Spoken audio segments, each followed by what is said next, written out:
So ரோமர் 8ஆம் அதிகாரம் 32ஆம் வசனம், நம்முடைய சொந்த குமாரன் என்றும் பாராமல் நம் எல்லாருக்காகவும் அவரை ஒப்பு கொடுத்தவர் அவரோடு கூட மற்ற எல்லாவற்றையும் நமக்கு அருளாதிருப்பது எப்படி? ஆமென். ஸோ இன்றைக்கு உங்கள் மத்தியில் இயேசுவே பதில். எல்லாரும் சொல்லுங்க, இயேசுவே பதில். சொல்லுங்க, இயேசுவே பதில். Amen. Jesus is the answer. Amen. நம் ஆண்டவராகிய இயேசு கிறிஸ்துவுக்கு நம்முடைய வாழ்க்கையில என்ன இடம் கொடுத்திருக்கிறோம், எவ்வளவு இடம் கொடுத்திருக்கோம், எவ்வளவு முக்கியத்துவம் கொடுத்திருக்கிறோம் என்பதை பொறுத்து நம்முடைய வாழ்க்கை என்ன செய்கிறது? தீர்மானிக்கிறது, வெற்றி தீர்மானிக்கப்படுகிறது. நம்முடைய எல்லாமே, எதிர்காலம் எல்லாமே அதனால என்ன செய்யப்படுகிறது? தீர்மானிக்கப்படுகிறது. ஆமென். இயேசுவே எல்லாவற்றிற்கும் பதிலாக இருக்கிறார் இல்லையா? ஒவ்வொருடைய வாழ்க்கையிலும் பல கேள்விகள் இருக்கிறது. இப்போ சபைக்கு வராதவங்க, ரட்சிக்கப்படாதவங்களுக்கு பல கேள்விகள் இருக்கிறது இல்லைங்களா? நான் ஏன் பிறந்தேன் இல்லையா? நான் எங்கே இருக்கிறேன், எனக்கு என்ன நடக்குது, என்ன செய்கிறேன், இப்படிப்பட்ட பல கேள்விகள். எல்லா கேள்விகளுக்கும் ஆண்டவர் இயேசு கிறிஸ்துவே பதிலாக இருக்கிறார். ஆமென். இப்ப விசுவாசிகளாகிய நமக்கும் நம்முடைய வாழ்க்கையில் இருக்கிற எல்லா கேள்விகளுக்கும் இயேசுவே பதிலாக இருக்கிறார். இயேசுவிடம் பதில் இருக்கிறது. ஆமென். கவனிக்கிறீங்களா இல்லையா? எனக்கு ஏன் இவ்வளவு நாள் இது நடக்கல, எனக்கு ஏன் இது நடந்து கொண்டு இருக்கிறது, என் பிரச்சனையே நீடித்து கொண்டு இருக்கிறது இல்லைங்களா? நல்லதானே இருந்தான், இப்போ ஏன் மாறி போனான் இல்லைங்களா? அப்படிப்பட்ட கேள்விகள், இப்படி நிறைய கேள்விகள். ஏன் எனக்கு பண கஷ்டம் இருக்குது, ஏன் இந்த வியாதி தீரவே மாட்டேங்குது, ஏன் இது போகுது திரும்ப வருது, போகுது திரும்ப வருது. என்னது வியாதி மட்டும் இல்லை, கெட்ட புத்தி போகுது, பிறகு நல்ல புத்தி வருது, மறுபடி கெட்ட புத்தி வருது, மறுபடி நல்ல புத்தி வருது. சண்டை ஆரம்பமாகுது, சண்டை முடியுது, திரும்ப சண்டை என்ன ஆகுது? ஆரம்பமாகுது. வாக்குவாதம் நல்ல போகுது இல்லையா? அப்புறம் வாக்குவாதம் நின்று போகுது, திரும்ப குழப்பம் வருது, திரும்ப சமாதானம் வருது, மாறி மாறி வருது. இதெல்லாம் ஏன் என் வாழ்க்கையில் இருக்கிறது? இது எல்லாவற்றுக்குமே பதில் இருக்கிறது. பதில் இயேசுவிடம் இருக்கு. ஆண்டவராகிய இயேசு கிறிஸ்து நமக்கு பரத்துக்கு ஏறி போவதற்கு முன்பாக சபைக்கு ஒரு முக்கியமான காரியத்தை சொல்லிவிட்டு போனார். என்ன சொன்னார் அப்படின்னா, மத்திய 28ஆம் அதிகாரம் 18, 19, 20 இந்த வசனங்கள் இருக்கிறது. கவனிங்க. நீங்கள் புறப்பட்டு போய் சகல ஜாதிகளையும் சீசராக்கி பிதா குமாரன் பரிசுத்த ஆவியின் நாமத்திலே அவர்களுக்கு ஞானஸ்நானம் கொடுத்து நான் உங்களுக்கு கட்டளையிட்ட யாவையும் அவர்கள் கை கொள்ளும்படி அவர்களுக்கு உபதேசம் பண்ணுங்கள். இதோ உலகத்தின் முடிவு பரியந்தம் சகல நாட்களிலும் நான் உங்களோடு கூட இருக்கிறேன். எல்லாரும் சொல்லுங்க, இதோ உலகத்தின் முடிவு பரியந்தம் சகல நாட்களிலும் இயேசு என்னோடு இருக்கிறார். இந்த வார்த்தையை நாம மறந்து போனோம். ஒவ்வொரு வினாடியும், ஒவ்வொரு நாளும், ஒவ்வொரு காரியத்திலும், நாம் சந்திக்கிற ஒவ்வொரு சவாலிலும் ஆண்டவர் நம்மோடு கூட இருந்து நம்மை வழிநடத்த அவர் விரும்புகிறார். எத்தனை பேர் நீங்க விரும்புகிறீங்க? எத்தனை பேர் அதை அறிந்திருக்கிறீங்க? எத்தனை பேர் அதற்கு ஒப்பு கொடுக்கிறீங்க? அதுலதான் எல்லா பதிலும் இருக்கிறது. ஆண்டவர் இயேசு கிறிஸ்து உங்களை வழி நடத்தவும் உங்களுக்கு உதவவும் அவர் விரும்புகிறார். ஆமென். ஒவ்வொரு காரியத்திலும் உங்களோடு கூட இருக்க விரும்புகிறார். ஒவ்வொரு நாளும் உங்களோடு கூட இருக்க விரும்புகிறார். ஒவ்வொரு சூழ்நிலையிலும் உங்களை வழி நடத்த, ஆமென், உங்களுக்கு ஆலோசனை கொடுக்க, இதை செய், இதை செய்யாதே, ஆமென், இங்க போ, இங்க போகாதே, இது நல்லது, இது கெட்டது என்று ஒவ்வொரு நாளும் உங்களை வழி நடத்த அவர் விரும்புகிறார். ஆமென். இல்லையா? நம்மளை அழைச்சி இயேசுவை ஏற்றுக்கொண்டு ரட்சிக்கப்பட்டு ஞானஸ்தானம் முடிச்ச உடனே அப்புறம் இயேசு பரலோகத்தில் இருப்பாரு, தேவன் எங்கேயோ இருப்பாரு, நாம எங்கேயோ இருப்போம். அது இல்லைங்க கிறிஸ்தவ ஜீவியம். கவனிக்கிறீங்களா? ஆமீன். எப்பமோ ஒரு நாள் கதவை திறப்பாங்க, அப்பதான் சாமி தரிசனம் கிடைக்கும். அதுக்கப்புறம் அவரை பார்க்க முடியாது, அவர் அங்கேயே இருப்பார், நாம இங்கேயே இருப்போம் என்பது அல்ல இந்த மார்க்கம். கவனிக்கிறீங்களா? அவர் ஆலயத்தில் இருப்பார், அவர் சபையில் இருப்பார் இல்லைங்களா? நாம் வாரத்துக்கு ஒரு நாள் போய் அவரை பார்ப்போம், அதற்கு பிறகு நாம் என்ன செய்வோம்? வந்து விடுவோம். இல்லை இல்லை, அது இந்த மார்க்கம் அல்ல. அது இயேசு உங்களுக்கு அழைத்த அந்த அழைப்பில் அது கிடையாது. அவருடைய அழைப்புல என்ன அவர் சொல்லி இருக்கிறார் அப்படின்னா, உலகத்தின் முடிவு பரியந்தம். எல்லாரும் சொல்லுங்க, உலகத்தின் முடிவு. எல்லாரும் சொல்லுங்க, வாய் திறந்து, உலகத்தின் முடிவு பரியந்தம். ஆமேன். என் ஜீவ நாளல். எல்லாரும் சொல்லுங்க, என் ஜீவ நாளெல்லாம், ஒவ்வொரு நாளும். எல்லாரும் சொல்லுங்க, ஒவ்வொரு நாளும், காலையும் மாலையும் மதியமும் இரவும். ஆமேன். ஒவ்வொரு வினாடியும் நான் இருந்தாலும் படுத்தாலும். சங்கீதம் 139 என்ன சொல்லுகிறது? நான் இருந்தாலும், நான் படுத்தாலும், எழுந்தாலும், அமர்ந்தாலும், நான் எங்கே போனாலும், நான் கீழே இறங்கினாலும், நான் மேலே ஏறினாலும், எல்லா இடங்களிலும் நீர் என்னோடு கூட இருக்கிறீர். அந்த காலத்திலே, எப்பொழுது? இயேசு வருவதற்கு பல நூறு ஆண்டுகளுக்கு முன்னமே இல்லைங்களா? தாவீது அப்பமே அதை என்ன சொல்லுகிறாரு பாருங்க, சொல்றாருன்னா, இந்த நாட்கள் அது எவ்வளவு உறுதியானது. ஆமேன். என் நினைவுகளை நீர் அறிகிறீர், முற்புறத்திலும் பிற்புறத்திலும் நீர் என்னை நெருக்கி உம்முடைய கரத்தை என் மேல் வைக்கிறீர். உம்முடைய ஆவிக்கு மறைவாக நான் எங்கே ஓடுவேன் கேட்கிறார். ஆமேன் சொல்லுங்க. உம்முடைய ஆவிக்கு மறைவாக நான் எங்கே ஓடுவேன்? அப்ப இந்த மார்க்கம் என்பது, இந்த அழைப்பு என்பது, இந்த ரட்சிப்பு என்பது, தேவன் உங்களுக்கு கொடுத்த இந்த புதிய சிருஷ்டி என்பது, ஆமேன், உங்களை கர்த்தர் உங்களுக்கு ஆரம்பித்து வைத்திருக்கிற இந்த நல்ல வாழ்க்கை என்பது, புதிய வாழ்க்கை என்பது, புதிய மார்க்கம் என்பது, அவர் எங்கேயோ இருப்பார், நாம் எங்கேயோ இருப்போம், என்றோ அவரை சந்திப்போம், அழைக்கும் போது வருவார், ஜெபிக்கும் போது கேட்பார். அப்படிப்பட்டது அல்ல. இவர் சொல்லியிருக்கிறார், அழைப்பிலே உங்களோடு கூட நான் இருப்பேன். ஆமீன் சொல்லுங்க. உங்களோடு கூட நான் என்ன செய்வேன்? இருப்பேன். என்னோடு இருக்கிற இயேசுவுக்கு ஸ்தோத்திரம். எல்லாரும் சொல்லுங்க, என்னோடு கூட இருக்கிற. எல்லாரும் சொல்லுங்க, என்னோடு கூட இருக்கிற தேவனுக்கு ஸ்தோத்திரம். ஆமேன், ஆமேன். உங்களோடு இருக்கிறாருங்க. நீங்க போன வாரம் சந்தித்த அந்த பிரச்சனையில் அவர் உங்களோடு கூட தான் இருந்தார். ஆனா மறந்து போனீங்க. அவர் இருந்தார் அப்படின்னு நீங்க ஒரு ஞாபகம் வந்துச்சு அப்படின்னா, அந்த நேரத்துல நீங்க எடுத்த முடிவு வேற மாதிரி இருந்திருக்கும். போன மாசம் நீங்க கஷ்டப்பட்டீங்கல்ல, உங்களுக்கு ஒரு பெரிய பிரச்சனை வந்துச்சுல, ஒரு அவமானம் வந்துச்சுல, ஒரு தேவை வந்ததில்ல, அந்த நேரத்துல இல்ல இப்பவும் ஏசியான் கூட தான் இருக்கிறார். ஆமேன் சொல்லுங்க என்பதை நீங்க மறந்து போனீங்க பாருங்க. அது ஞாபகம் வந்ததே ஆனால், ஆமேன், அந்த நேரத்துல நீங்க அறிக்கை செய்திருப்பீர்களே ஆனால், ஆமேன், அந்த நேரத்துல அவருடைய ஆலோசனை, அவருடைய வழிநடத்தலையும், அவருடைய அரவணைப்பையும், ஆமேன், நீங்க ஆமேன் அந்த நேரத்துல உணர்ந்து தேடி இருப்பீர்களே ஆனால், அனுபவித்திருப்பீர்களே ஆனால், அந்த நேரத்தில் நீங்க எடுத்த முடிவு, அந்த நேரத்தில் நீங்க பேசிய பேச்சு, அந்த நேரத்தில் உங்களுக்கு ஏற்பட்ட ஆமேன் சகல காரியங்கள் இன்றைக்கு வேற மாதிரி இருந்திருக்கும். கவனிக்கிறீங்களா? அவர் நம்மோடு தான் இருக்கிறார். எல்லாரும் சொல்லுங்க, அவர் என்னோடு தான் இருக்கிறார். நேற்று இருந்தார், இன்றும் இருக்கிறார், நாளையும் இருப்பார். ஆமேன். அதுதான் பாருங்க தேவ தூதர்கள் சொல்லி துதிக்கிறாங்க. என்ன துதிக்கிறாங்க? இருக்கிறவரும் இருந்தவரும் வருகிறவர்னா என்ன அர்த்தம்? நேற்று என் கூட இருந்தவர், இன்றைக்கு என்னோடு இருக்கிறவர், நாளைக்கு என்னோடு வருகிறவருமாகிய கர்த்தர் பரிசுத்தர், பரிசுத்தர், பரிசுத்தர். எல்லாரும் சொல்லுங்க, நேற்று என்னோடு இருந்தவரும், இன்று என்னோடு இருக்கிறவரும், நாளைக்கு என்னோடு வருகிறவருமாகிய என் கர்த்தர் பரிசுத்தர், பரிசுத்தர், பரிசுத்தர். ஆமேன். கவனிக்கிறீங்களா? எத்தனை பேர் கவனிக்கிறீங்க? ஆமேன். இந்த காரியத்தை பார்க்கும்போது அவிசுவாசிகளை விட்டுருவோம். விசுவாசிகள், இன்றைக்கு சபையில் இருக்கிறவர்கள், இயேசுவை ஏற்றுக்கொண்டவர்களுக்கு ஆரம்பம் நல்லா இருக்கிறது. ஆரம்பம் எப்படி இருக்கிறது? நல்லா இருக்கிறது.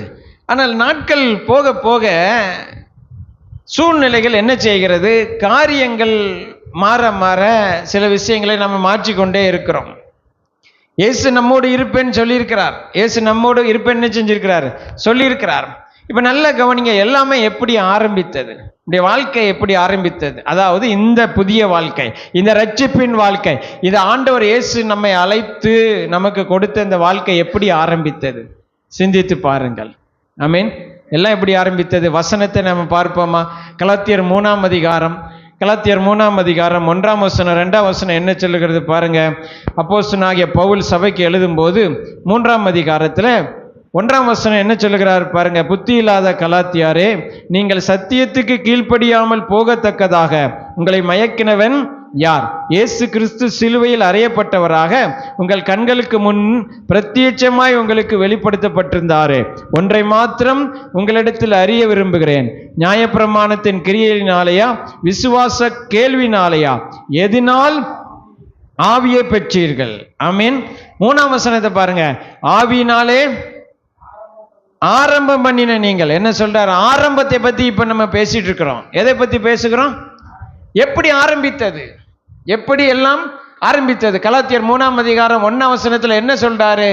இயேசு கிறிஸ்துவை முன்வைத்து நம்முடைய வாழ்க்கை ஆரம்பிக்கப்பட்டது அப்படின்னு சொல்றாரா? 1 கொரிந்தியர் 2ஆம் அதிகாரம் வசனம் 1-2 என்ன சொல்லுகிறது பாருங்க. சகோதரரே, நான் உங்களிடத்தில் வந்தபோது தேவனை பற்றிய சாட்சியை சிறந்த வசனிப்போடாவது ஞானத்தோடாவது அறிவிக்கிறவனாக வரவில்லை.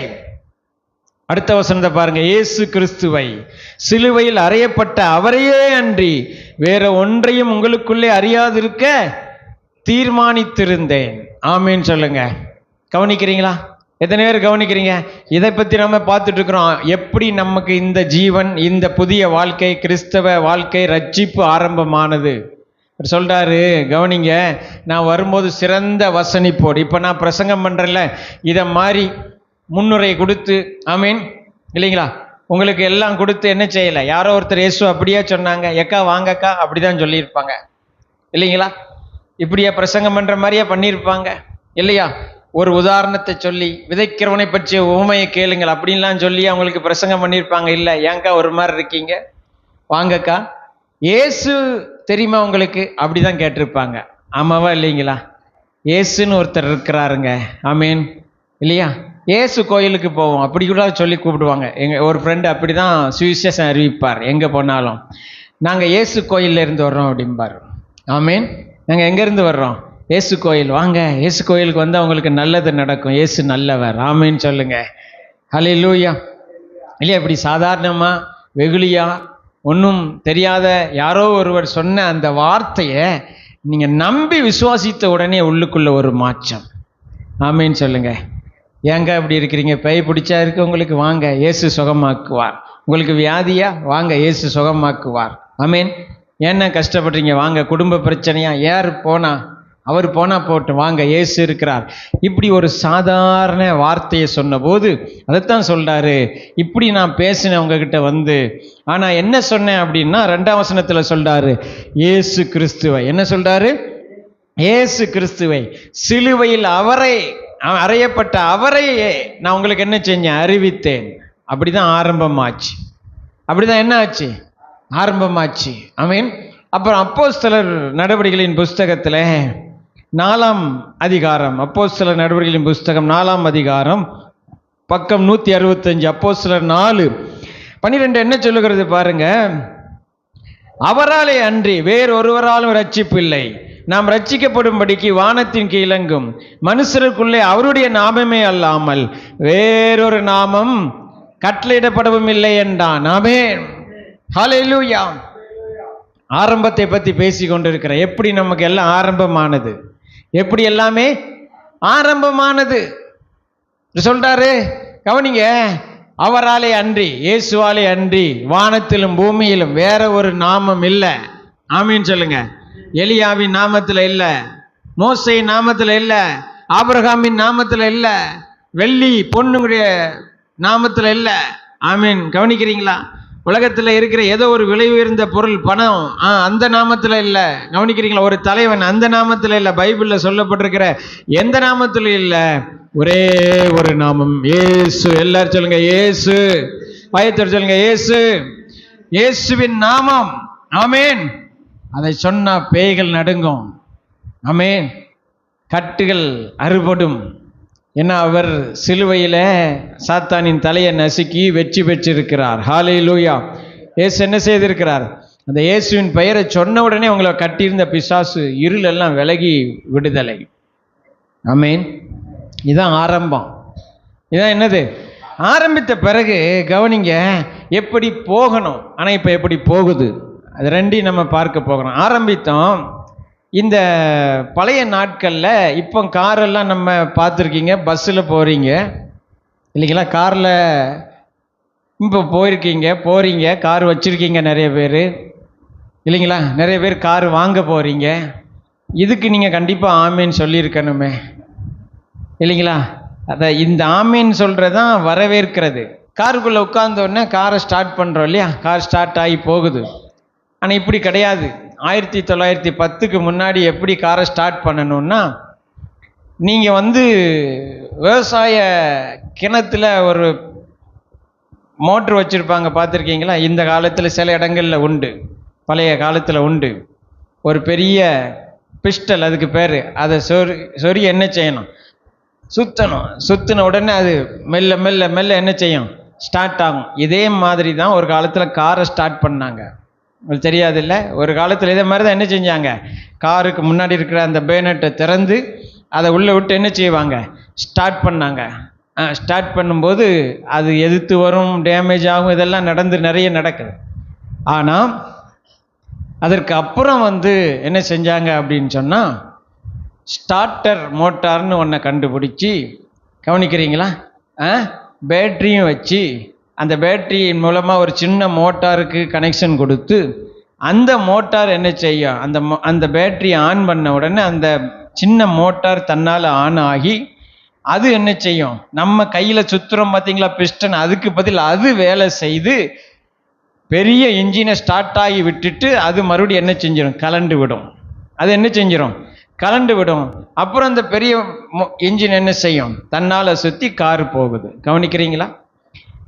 இப்போ நிறைய பேர் என்ன செய்கிறாங்கன்னா, இயேசுவை ஸ்டார்டர் மோட்டார் மாதிரி வச்சுருக்காங்க. உங்களுக்கு புரியுதா? ஸ்டார்ட் பண்ணி விடணும், அதுக்கப்புறம் என்ன செய்யணும்? கலண்டுக்கிடணும். அதுக்கப்புறம் என்ன செஞ்சிடணும்? கலண்டுக்கணும். கவனிக்கிறீங்களா? நான் தன்னால் ஓடிடுவேன், நான் என்ன செய்வேன்? தன்னால் என்ன செய்வேன்? ஓடுவேன் அப்படிங்கிறீங்க. அது முடியாது, அது சாத்தியம் இல்லை. அது காரில் நடக்கும், வாழ்க்கையில் அப்படி கிடையாதுங்க. இவர் ஸ்டார்டர் மோட்டார் கிடையாது, இவர் தான் ஸ்டார்டர் மோட்டாரு, இவர் தான் மெயின் மோட்டாரு, இவர் தான் எல்லாமே. ஆமேன்னு சொல்லுங்க, சொல்லுங்க. இவர் தான் எல்லாமே. எல்லாரும் சொல்லுங்க, இவர் தான் எல்லாமே. பாருங்க, பைபிள் என்ன சொல்லுது? கொலோசியர் 1:22 என்ன சொல்லுகிறது? கொலோசியரின் புஸ்தகத்தில் 1ஆம் அதிகாரத்தில் பாருங்க, பவுல் அழகாக எழுதுகிறார். அதனால தான் இந்த தேவ மனிதன் பாருங்க 13 நிருபத்தை அவரை கொண்டு ஆண்டவர் என்ன செஞ்சிருக்கிறார்? எழுத வச்சிருக்கிறார். 1:22 என்ன சொல்லுகிறது? 11 கொலோசியர் 1:22, நீங்கள் கேட்ட சுவிசேஷத்தினால் உண்டாக்கும் நம்பிக்கையை விட்டு அசையாமல் ஸ்திரமாயும் உறுதியாயும் விசுவாசத்திலே நிலைத்திருப்பீர்களே, ஆனால் அப்படி ஆகும். ஆமேன். என்ன சொல்றாரு அப்படின்னா, எப்படி ஆரம்பிச்சீர்களோ அப்படியே நிலைத்திருக்கணும் அப்படிங்கிறார். ஆமேன். அடுத்து அதே கொலோசியர்ல 2ஆம் அதிகாரம், அடுத்த பக்கம் திருப்புங்க, அடுத்த பக்கம் 2ஆம் அதிகாரத்தில் 2ஆம் அதிகாரத்தில் 6ஆம் வசனம். கொலோசியர் 2ஆம் அதிகாரம் 6ஆம் வசனம் என்ன சொல்லுது பாருங்க. ஆகையால் நீங்கள் கர்த்தராகிய கிறிஸ்து இயேசுவை ஏற்றுக்கொண்டபடியே, எல்லாரும் சொல்லுங்க, கர்த்தராகிய இயேசு கிறிஸ்துவை எப்படி ஏற்றுக்கொண்டீங்களோ, எல்லாரும் சொல்லுங்க, எப்படி அவரை என்ன செஞ்சேன்? ஏற்றுக்கொண்டேனோ அதுபடியே அவருக்குள் அடுத்து என்ன செய்யணும்? அடுத்து அவருக்குள் என்ன செய்யணும்? அதான் சொன்னேங்க, நல்ல கவனிங்க. ஸ்டார்ட் பண்ணி விட்டுட்டு அப்புறம் அவர் கலண்டுக்கணும் அப்படின்னு நீங்க நினைக்கிறீங்க இல்லையா? ஸ்டார்ட் பண்ணி விட்டாச்சு, ரட்சிப்பு கிடைச்சாச்சு. ஆமீன். இயேசுவை ஏற்றுக்கொண்டு ஞானஸ்தானம் எடுத்தாச்சு. அதுக்கப்புறம் இயேசு பரலோகத்தில் இருப்பார், இயேசு எங்கேயோ இருப்பார், நான் எங்கேயோ இருப்பேன், நான் என் வாழ்க்கையை நான் நடத்திக்கிட்டே இருப்பேன். அப்படி கிடையாது. கவனிக்கிறீங்களா? அப்படி கிடையாது. இங்கே இவர் என்ன சொல்றாரு? மறுபடி வாசிங்க. ஆகையால் நீங்கள் கர்த்தராகிய கிறிஸ்து இயேசுவை ஏற்றுக்கொண்டபடியே அவருக்குள் வேர் கொண்டவர்களாகவும் அவர் மேல் கட்டப்பட்டவர்களாகவும் அவருக்குள் நடந்து கொண்டு, என்னெல்லாம் சொல்றாரு பாருங்க, என்னெல்லாம் சொல்றாரு? அவருக்குள் வேர் கொண்டு, அவர் மேல் கட்டப்பட்டு, அவருக்குள் நடந்து கொண்டு, நீங்கள் போதிக்கப்பட்டபடியே விசுவாசத்தில் உறுதிப்பட்டு ஸ்தோத்திரத்தோடு அதில் அப்புறம் என்ன செய்வீர்களாக? அதுல வளருங்க அப்படிங்கிறாரு. அதுல வளருங்க அப்படிங்கிறாரு. நம்ம கவனம் இதுல செலுத்தணும். ஆமேன்னு சொல்லுங்க. நம்முடைய கவனத்தை எதுல செலுத்தணும்? இதுல செலுத்த வேண்டும். ஆமேன்னு சொல்லுங்க. அப்புறம் 8ஆம் வசனம் பாருங்க. லௌகீக ஞானத்தினாலும், எதனால? லௌகீக ஞானத்தினாலும் மாயமான தந்திரத்தினாலும் ஒருவனும் உங்களை கொள்ளை கொண்டு போகாதபடிக்கு எச்சரிக்கையாயிருங்கள். அது மனுஷர்களின் பாரம்பரிய நியாயத்தையும் உலக வழிபாடுகளையும் பற்றினதே அல்லாமல் கிறிஸ்துவை பற்றினதே அல்ல. இது என்னன்னு உங்களுக்கு புரியுதா? இது என்னன்னு உங்களுக்கு தெரியுதா? முதல்ல ஒரு காரியத்தை சொன்னேன். என்ன சொன்னேன்? அவர் ஸ்டார்ட் பண்ணி விட்டுறணும், அப்புறம் நான் பாட்டில் என் வேலையை பார்த்துட்டு நான் போயிட்டு இருப்பேன். அது ஒரு டைப்பு. இன்னொரு டைப் இருக்கு. அது என்ன டைப்புன்னா, அவர் ஸ்டார்ட் பண்ணி என்ன செய்யணும்? விட்டுறணும், என் கூட வரணும், அவரும் வரணும், அப்புறம் நான் என்ன செய்வேன்? அவர் கூட இன்னும் சேர்த்து மற்ற வழிகளையும் சேர்த்து ரெண்டும் கட்டானா இருப்பேன். கவனிக்கிறீங்களா? இவர் சொல்றாருல்ல, என்ன சொல்றாரு? உலக வழிபாடுகள், மூட நம்பிக்கைகள். ஆமீன். 8ஆம் வசனத்தை திரும்ப வாசிங்க. லௌகீக ஞானம். என்ன ஞானம்? உலக ஞானம். வேப்பலையை கட்டினா வராது பிரதர். உங்களுக்கு புரியுதா? என்ன வராது? வேப்பலையை போகும்போதே என்ன செய்யுங்க? டயரில் கட்டுங்க. ஆமீன். மட்டன் வாங்கிட்டு போகும்போது அதில் வைங்க. அப்புறம் புதுசாக கல்யாணம் முடிச்சா போகிறீங்க, பொண்ணு மாப்பிள்ளையும், அதுக்கு அந்த வண்டியில் முதல்ல என்னத்தை கட்டுங்க? வேப்பிலையை கட்டுங்க. வராது பிரதர். அப்போ எங்கே போய் யார் கண்டுபிடிச்சான்னு தெரில. கவனிக்கிறீங்களா? கவனிக்கிறீங்களா? அவன் நேற்று நைட்டெல்லாம் அவங்க கூட தான் படுத்திருந்தான். யார்? பிசாசு இல்லைங்களா? அவன் உங்கள் தலைவாணியில் உங்கள் பக்கத்தில் தலையை வச்சு தான் படுத்திருந்தான். கவனிக்கிறீங்களா? வேப்பிலையை பறிக்கும் போது அவன் தான் பறித்து கொண்டு வந்து என்ன செய்கிறான்? டயரில் மாட்டுறான். கவனிக்கிறீங்களா? எல்லாம் அவன் தான் செய்கிறான். கவனிக்கிறீங்களா? எத்தனை பேர் கவனிக்கிறீங்க? ஏன்னா இவ லௌகீக ஞானம். என்ன ஞானம்? பயங்கர டேலண்ட் அவங்களுக்கு. அப்பா. ஆமீன். கவனிக்கிறீங்களா? லௌகீக ஞானத்தினாலும், அப்புறம் மாயமான தந்திரத்தினாலும், அப்புறம் ஒருவனும் உங்களை கொள்ளை கொண்டு போகாதபடிக்கு எச்சரிக்கையாயிருங்கள். அது மனுஷர்களின் பாரம்பரிய நியாயத்தையும் உலக வழிபாடு. என்ன வழிபாடு? உலக வழிபாடு. பிரதர், மொட்டை போட்டே ஆகணும் பிரதர். மொட்டை போட்டு மொட்டையில் சந்தனத்தை தடவுனாதான் பிரதர் புள்ள நல்லா இருக்கும். இல்லைன்னா தலை வீங்கி தலை என்ன செஞ்சிடும்? கவனிக்கிறீங்களா? எத்தனை பேர் கவனிக்கிறீங்க? மண்டைக்குள்ள மூளை நல்லா இருக்கணும். மொட்டை போட்டதுனாலேயாங்க வாழ்க்கை நல்லா இருக்கும்? உள்ள என்ன இருக்கணும்? உள்ள என்ன இருக்கணும்? உள்ள இருக்க மூளை எதில் இருக்கணும்? மூளையா இருக்கணும். உள்ள களிமண் வச்சுட்டு மேலே மொட்டை போட்டால் என்ன அர்த்தம்? கவனிக்கிறீங்களா? எத்தனை பேர் கவனிக்கிறீங்க? கையை உயர்த்தி சொல்லுங்க. அல்லேலூயா. ஆமீன். என்ன சொல்றாரு அப்படின்னா, இதை விலக்கி சொல்ல விரும்பலை, நேரம் இதிலே போகும். நான் என்ன சொல்றேன்னா, இயேசுவும் எங்களுக்கு நன்மை செய்வார், நாங்களும் சில வழிமுறைகளை வைத்திருக்கிறோம். கவனிக்கிறீங்களா? இல்லை இயேசுவே. எல்லாரும் சொல்லுங்க இயேசுவே பதில். எல்லாரும் சொல்லுங்க இயேசுவே பதில். எல்லாரும் சொல்லுங்க இயேசுவே பதில். இல்லை இயேசு தான் பதில். இயேசு மட்டுமே வழி. ஆமீன் சொல்லுங்க. எப்படி ஆரம்பிச்சீங்க? இயேசுவும் என் ரட்சிப்புக்கு காரணம். ஆமீன். நான் மொட்டை போட்டு ரட்சிக்கப்படுவேன், அப்படியே உங்களுக்கு ரட்சிப்பு கிடைச்சது? அப்போ மட்டும் இயேசுவே அப்படின்னு வரலையா? அப்போ மட்டும் இயேசுவே நீர் போதுமேன்னு பாடலையா நீங்க? இல்லைங்களா? உங்களுக்கு ரட்சிப்பு வரும்போது, வியாதி சுகமாது, பிசாசு ஓடணும்னு சொன்ன போது இயேசுதான் வழி என்று வரவில்லையா? ஆமீன். அப்போ நீங்க இப்படி செஞ்சீங்களா? இல்லை இயேசுவே நீர் எல்லாம் செஞ்சுட்டு அப்புறம் கழட்டி விட்டுருவேன், உண்மை என்ன செஞ்சிருவேன்? ஸ்டார்டர் மோட்டர் மாதிரி நான் என்ன செய்வேன்? உண்மை யூஸ் பண்ணிட்டு அப்படியா சொன்னீங்க? இல்லையா? ரட்சிக்கப்படும் போது எப்படி ஆரம்பிச்சீங்க? இயேசுதான் வழின்னு ஆரம்பிச்சிங்களா? அப்போ இப்படியா சொன்னீங்க? இயேசுவே நான் வர்றேன், ஆனால் நானும் என்ன செய்வேன்? சில வேலைகளை செய்வேன். ஆமீன். நானும் சில பழக்கங்களை கை கொள்ளுவேன். நம்ம 2 பேரும் சேர்ந்து என்ன செய்வோம்? ஒன்றாக பிரயாணிப்போம். என் வாழ்க்கை ஆசீர்வாதம். அப்படி சொன்னீங்களா? இல்லை. அப்போ மரியாதையா வந்து ஆமீன் என்ன செஞ்சீங்க? விசுவாசத்தோடு வந்து எப்படி ஆரம்பிச்சீங்களோ அப்படியே தொடர்ந்து போயிருந்தால், இன்றைக்கு நீங்க சொல்றீங்களே நான் எங்கேயோ போயிருப்பேனே பிரதர் அப்படிங்கிறீங்களா, நிச்சயமா அங்க போயிருப்பீங்க. ஆமீன் சொல்லுங்க. கையை உயர்த்தி சொல்லுங்க. அல்லேலூயா. ஆமீன். அடுத்து நல்ல கவனிங்க, எப்படி அது கடைசி வரைக்கும் இருக்கணும். கலாத்தியர் 3ஆம் அதிகாரம். திரும்ப வாங்க. கலாத்தியர் 3ஆம் அதிகாரம். கலாத்தியர் 3ஆம் அதிகாரம் 3ஆம் வசனம் என்ன சொல்லுது பாருங்க. கலாத்தியர் 3:3. ஆவியினாலே ஆரம்பம் பண்ணின நீங்கள் இப்பொழுது மாம்சத்தினாலே முடிவு பெறப் போகிறீர்களா? நீங்கள் இத்தனை புத்தியினரா? ஆமீன்.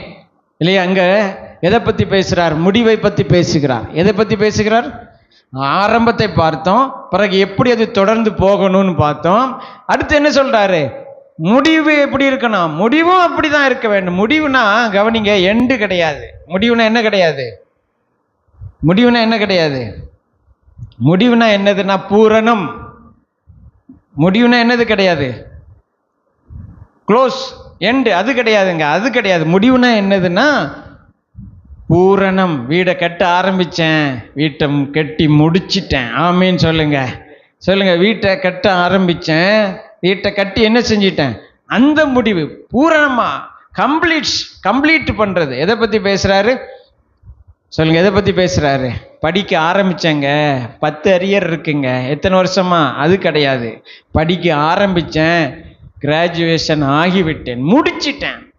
ஆமேன்னு சொல்லுங்க. பூரணம் என்னது? எல்லாரும் சொல்லுங்க. பூரணப்படுத்துகிறவர். ஆமேன். அது யாரு தான்? அது யாரால தான்? அதுவும் இயேசுவால தான். ஆமேன்னு சொல்லுங்க.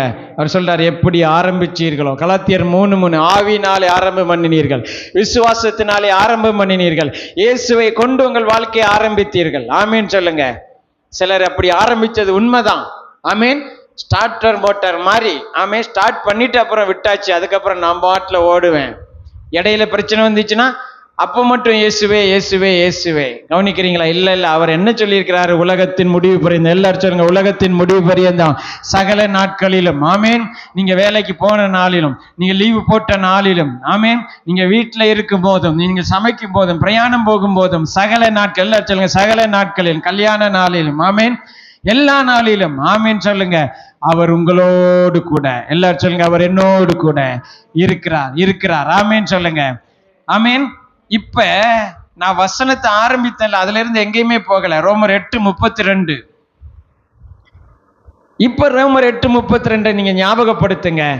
இப்ப ரோமர் 8:32 என்ன சொல்லுது அப்படின்னா, நல்ல கவனிங்க. ரோமர் 8:32 என்ன சொல்லுதுன்னா, கவனிங்க, அவரோடு கூட. எல்லாரும் சொல்லுங்க, இயேசுவோடு கூட. ஆமேன். அதாவது என்ன அர்த்தம் அப்படின்னு சொன்னா, இந்த வசனம் என்ன பேசுகிறது? ரோமர் 8:32னா தேவனுடைய கொடுக்கும் தன்மையை பத்தி பேசுகிறது. தேவன் கொடுக்கிறவர். எல்லாரும் சொல்லுங்க, தேவன். சொல்லுங்க, தேவன் கொடுக்கிறவர். ஆமேன். அவரிடத்துல எல்லாமே இருக்கு, மிகுதியா இருக்கு. அவர் உங்களுக்கு கொடுக்க விரும்புகிறார். எதை கொடுக்க விரும்புகிறார்? ரோமர் 8:32 சொல்லுகிறது, மற்ற எல்லாவற்றையும். மற்ற எல்லாம் வச்சோம்னா என்ன விளக்கம் சொல்லுங்க பிரதர்? அதான் நீங்க எதிர்பார்க்கிற எல்லாமே, பணம், காரு, அமேன், நகை, அப்புறம் என்னது, செருப்பு, ஷூவு, அப்புறம் என்னது, படிப்பு, பட்டம், அப்புறம் என்னது, வீடு, ஆஸ்தி, அப்புறம் என்னது, எல்லாம் சுகம், ஆரோக்கியம், அப்புறம் என்னது, சந்தோஷம், சமாதானம், அப்புறம் என்னது, மேன்மை, வளர்ச்சி, எல்லாமே, அப்புறம் என்னது, மரியாதை, புகழ், இது எல்லாமே. மற்ற எல்லாம்னா எல்லாமே. என்னென்ன நல்லதுன்னு சொல்லி நீங்க எதிர்பார்க்கீங்களோ அது எல்லாவற்றையும் நீங்க கேட்கறதுக்கு முன்னாடியே, நீங்க எதிர்பார்க்கிறதுக்கு முன்னாடியே உங்களுக்கு கொடுக்க அவர் எப்படி இருக்கிறாராம்? ஆயத்தமா இருக்கிறார். ஆமேன். ஆனா ஒரே ஒரு காரியம், இயேசுவை கொடுத்தாதான் இதெல்லாம் கொடுக்க முடியும். கவனிக்கிறீங்களா? இயேசுவோடு கூட தான் இதை கொடுக்க முடியும். ஏன்னா நல்ல கவனிங்க, இயேசுதான் வழி. எல்லாரும் சொல்லுங்க, இயேசுதான் வாசல். ஆமேன். இயேசுதான் என்னது? வழி. இயேசுதான் யாரு? வாசல். ஏன்னா கொடுப்பதற்கு தடையாக பாவம், சாபம், ஆமேன், இதெல்லாம் இருக்கிறது. இந்த பாவத்தையும் சாபத்தையும் பரிகாரம் செய்வதற்கு, அழிப்பதற்கு அவர் இயேசுவை முதலாவது கொடுத்தார். ஆமேன் சொல்லுங்க. இந்த இயேசுவை ஏன் கொடுத்தார் அப்படின்னா, இதெல்லாம் உங்களுக்கு அவர் கொடுக்க விரும்புகிறாரு, கொடுக்க முடியாம அவர் தவிக்கிறார். இந்த எவ்வளவு நல்ல ஆண்டவர் பாருங்க. ஆமேன்னு சொல்லுங்க. கையில் எல்லாம் வச்சிருக்கிறாரு. இந்த கையெல்லாம் என்னது? இந்த கை நிறைய அவர் கை எவ்வளோ பெருசு இருக்கும் நினச்சி பாருங்க. ஆமேன்.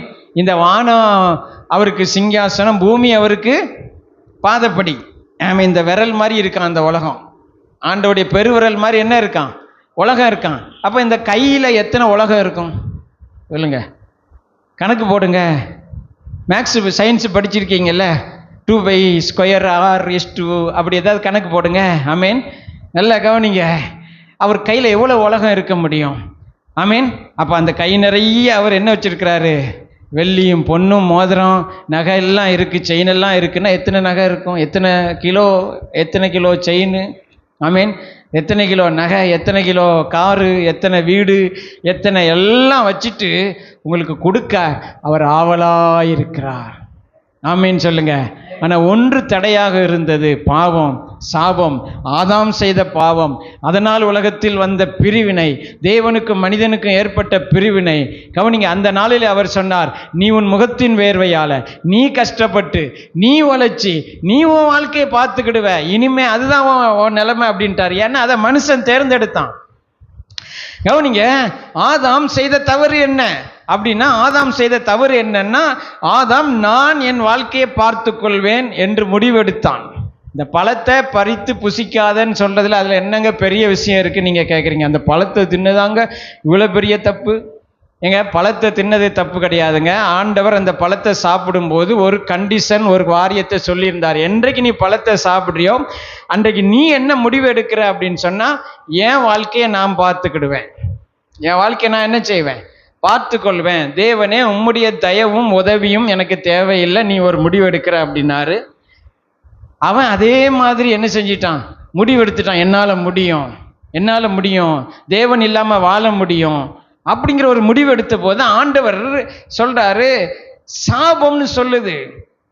அதை வேதம் என்ன சொல்லுகிறது, சாபம் சொல்லுது. என்ன சாபம் அப்படின்னா, சாபத்திலேயே சாபம்னா ஒரே சாபம் தான், தேவன் இல்லாமல் வாழ்வது, தேவன் இல்லாம பொருள் சம்பாதிப்பது, தேவன் இல்லாம குடும்பம் நடத்துவது, தேவன் இல்லாம டாக்டரை தேடி மருந்து போட்டு அதெல்லாம் செய்வது. கவனிக்கிறீங்களா? அதெல்லாம் நல்லது, இன்றைக்கு நம்ம தேர்ந்தெடுத்த வழி, அதெல்லாம் இன்னைக்கு மனுஷன் தேர்ந்தெடுத்த வழி. கவனிக்கிறீங்களா? அவர் சொல்றாரு, நீ உன் முகத்தின் வேர்வையால நீ கஷ்டப்பட்டு கஷ்டப்பட்டு கஷ்டப்பட்டு நீ என்ன செய்வ, பணம் சம்பாதிப்ப, நீ கஷ்டப்பட்டு எல்லாம் செய்வ, நீ கஷ்டப்பட்டு என்ன செய்வ, எல்லாம் செய்வ. இதுக்கெல்லாமே காரணம் ஒரே ஒன்று தான், நான் இல்லாததுனால இதெல்லாம் நீ செய்வ. கஷ்டப்பட்டு உன் வாழ்க்கை நடத்துவான, நான் உன் கூட இருந்தேன். ஆனால் ஆமேன்னு சொல்லுங்க. ஏதேன் தோட்டம் போல, எல்லாரும் சொல்லுங்க, கையை உயர்த்தி, ஏதேன் தோட்டம் போல உண்ண உணவு இலவசம், உடுக்க உடை இலவசம், மகிமையின் உடை, எல்லாரும் சொல்லுங்க, மகிமையின் உடை இலவசம். ஆமேன்.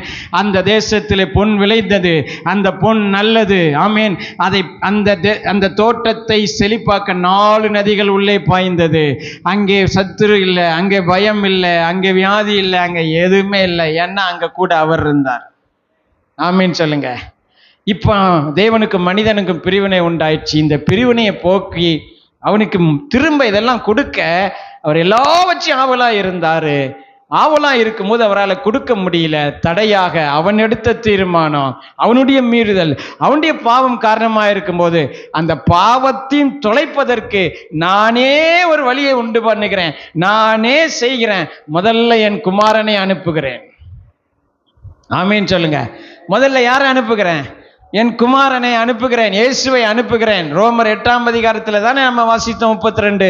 ரோமர் 8:1 என்ன சொல்லுகிறது பாருங்க. ரோமர் 8ஆம் அதிகாரம் 1ஆம் வசனம் சொல்லுகிறது, ஆனபடியால் கிறிஸ்து இயேசுக்கு உட்பட்டவர்களாய் இருந்து மாம்சத்தின்படி நடவாமல் ஆவியின்படியே நடக்கிறவர்களுக்கு ஆக்கினை தீர்ப்பு இல்லை. 2ஆம் வசனம் தான் முக்கியம். அவர் சொல்றாரு, கிறிஸ்து இயேசுவினாலே ஜீவனுடைய ஆவியின் பிரமாணம் என்னை பாவம் மரணம் என்பவைகளின் பிரமாணத்திலிருந்து விடுதலை ஆக்கியது. ஆமேன்.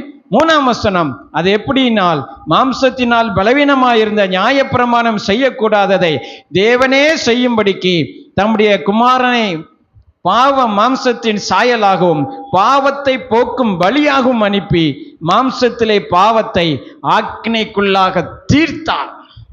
ஆமீன் சொல்லுங்க. ஆமீன். தடையாயிருந்த பாவத்தை, தடையாயிருந்த சாபத்தை, ஆமீன், எல்லாம் திறந்து ஒன்றுமில்லாமல் ஆக்கி. ஆமீன். இதெல்லாம் எப்படி நடந்தது? இயேசுவால். எல்லாரும் சொல்லுங்க, எதால? இயேசுவையே அவர் கொடுத்தார். எல்லாரும் சொல்லுங்க, யாரை கொடுத்தாரு? இயேசுவையே கொடுத்தார். நீங்களாம் புரிஞ்சு கொள்ளணுங்கிறதுக்காக அப்படி எழுதி வச்சிருக்கிறார். அப்பா மகன் குமாரன் எழுதியிருக்கிறார். ஆமீன். யாராவது உங்ககிட்ட வந்து உங்க பிள்ளைய கொடுங்கன்னு சொன்னா கொடுத்துருவீங்களா? சொல்லுங்க, கொடுப்பீங்களா? சொல்லுங்களேன், கொடுப்பீங்களா? கொடுப்பீங்க. எப்போ கொடுப்பீங்க? அம்பானி கேட்டால் கொடுப்பீங்க.